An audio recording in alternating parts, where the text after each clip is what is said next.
Back to Apex to pick up my Ford truck after not real heavy duty stuff, but some significant improvements. So these side rails, you remember this one had a bunch of holes in it from the toolbox and the bed's been scuffed up a little bit. That's gonna get a Line-X spray in bed liner soon. The window moldings that used to be up here had some goop that's now removed. What else on this side? The headlights have now been replaced, so they're nice and clear versus the yellow finish before. The brackets for the fogs are gone. Over on this side, if you remember, the truck needed some buffing out on this quarter as well as the moldings. So these are aftermarket, but they look really good. And this had some flaking here on this area that's corrected now. So yeah, this truck now is headed to Tucson. I'll go ahead and schedule something with the Line-X shop down there for the spray and bed liner as well as undercoating. Wow, look how good this turned out. All the holes from previous are gone. We'll go look at the other side.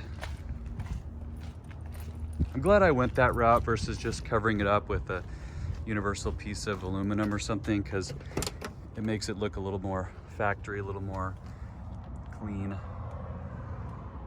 Awesome. And huge thanks also to my friend Kevin. I was at the National Acura Legend meet and he gave me this t-shirt, if you can read it. I don't need therapy, I just need to drive my Ford F-250. And that's exactly what I'm about to do. So thanks, Kevin. Almost forgot, this piece is also cleaned up under the headlight, and then the bed has a straightened out wheel well. Remember, the driver's side here had a big gouge midway through it. Looks great. It's a big block truck's favorite spot to hang out, the gas station. Topping off both tanks tonight. It's time for this truck's first real road trip. I'm gonna have some underbody coating and a spray and bed liner added at a company down in Tucson. So it's gonna be about 120 or so miles.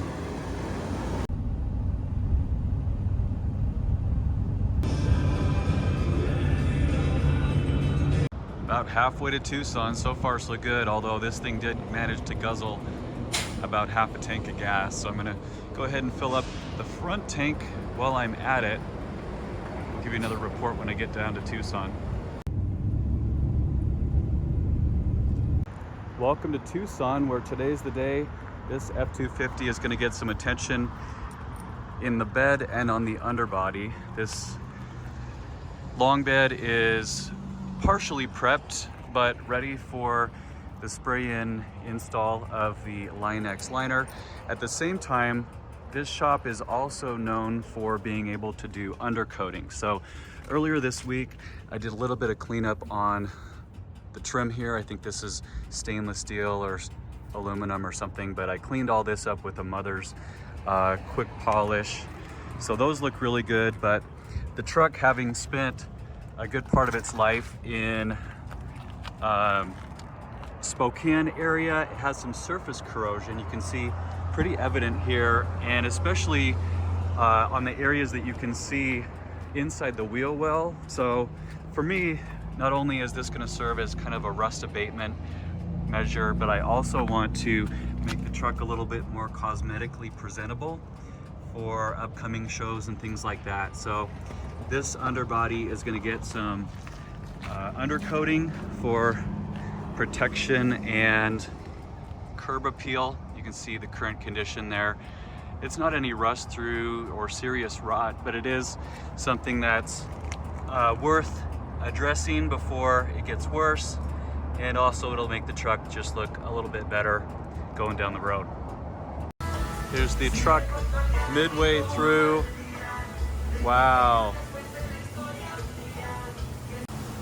Look at that underbody looking brand new. Wow. The only challenge is now I can't drive this thing in the rain. Amazing. Look how they were able to wrap it around the back of the bed here so you don't see any of those scuff marks that the aluminum rail left, and then also clean lines all the way down the bed here. Super glad I had Apex work on the damage, like the holes that had to get welded up here. And then also, if you remember, inside the bed, the wheel well on the driver's side had a pretty good dent in it. That's all corrected. Honestly, the back of this truck now looks pretty much brand new, as well as, of course, thrilled with that underbody. And I think a couple more finishing touches and this thing is ready for Radwood.